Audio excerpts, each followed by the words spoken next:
हाल बुना। भोले भाले किसान अधिक उत्पादन के लालच में फंसकर रासायनिक खाद व कीटनाशकों का प्रयोग करने लगे। बैलों की जगह ट्रैक्टर से जुताई होने लगी। शुरुआत में कम रासायनिक खादों के प्रयोग से अधिक उत्पादन हुआ। धीरे धीरे रासायनिक खादों के प्रयोग के कारण भूमि की उर्वरा शक्ति क्षीण होने लगी, जिसकी वजह से उत्पादन घटने लगा तथा फसलें कमजोर होने लगीं।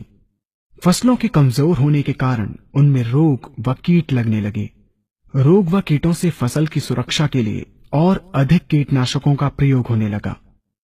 एक तरफ ज्यादा उत्पादन के लिए अधिक रासायनिक खादों का प्रयोग होने लगा, वहीं दूसरी तरफ फसलों को रोग व कीटों से बचाने के लिए अधिक विषाक्त कीटनाशकों का प्रयोग बढ़ गया, जिसके कारण उत्पादन लागत बढ़ी और किसान को लाभ कम होने लगा, बल्कि छोटे किसान कर्ज में डूबने लगे। धीरे धीरे भूमि की उर्वरा शक्ति क्षीण होने से भूमि बंजर होने लगी। रासायनिक खाद व कीटनाशकों के कारण खाद्यान्न भी विषाक्त हो गए तथा जलवायु भी प्रदूषित हो गई, जिसके कारण मानव पशु पक्षियों के स्वास्थ्य पर प्रतिकूल प्रभाव पड़ा, जिसका परिणाम आपके सामने है। मानव स्वास्थ्य पर रासायनिक खादों के पड़ने वाले प्रभाव को आप ऐसे समझें। जब किसान फसल में रासायनिक खाद डालता है तो रासायनिक खाद में उपस्थित विषाक्त रसायन जल में घुलकर सबसे पहले जल को प्रदूषित कर भूमि के अंदर उपस्थित केचुए व सूक्ष्म जीवाणुओं को मार देता है। ये बात सभी किसान अच्छी तरह से जानते हैं कि केचुए व अन्य सूक्ष्म जीवाणु भूमि की उर्वरा शक्ति को बढ़ाने के लिए अति आवश्यक होते हैं। विषाक्त रसायन के कारण इनकी मृत्यु हो जाने से भूमि की उर्वरा शक्ति नष्ट हो जाती है तथा भूमि कठोर होकर बंजर होने लगती है। रासायनिक खादों के विषाक्त रसायन पानी के माध्यम से अन्य खनिजों के साथ फसल के अंदर पहुंचकर फसलों को विषाक्त बना देते हैं।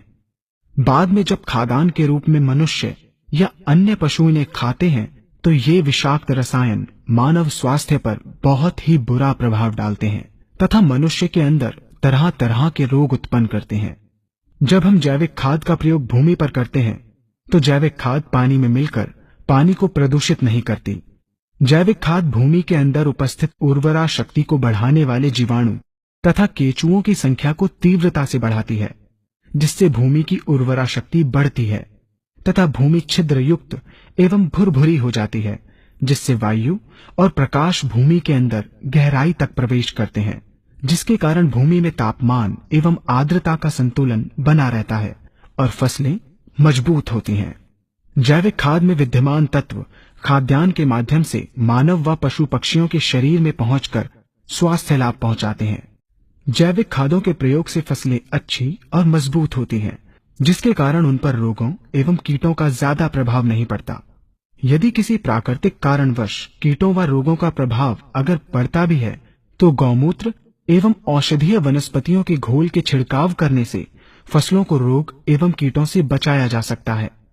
गौमूत्र एवं अन्य प्राकृतिक औषधियों के मिश्रण के छिड़काव से फसलों का कम लागत में बचाव हो जाता है तथा वातावरण पर भी कोई दुष्प्रभाव नहीं पड़ता। यहाँ हम आपको तालिकाबद्ध तरीके से दोनों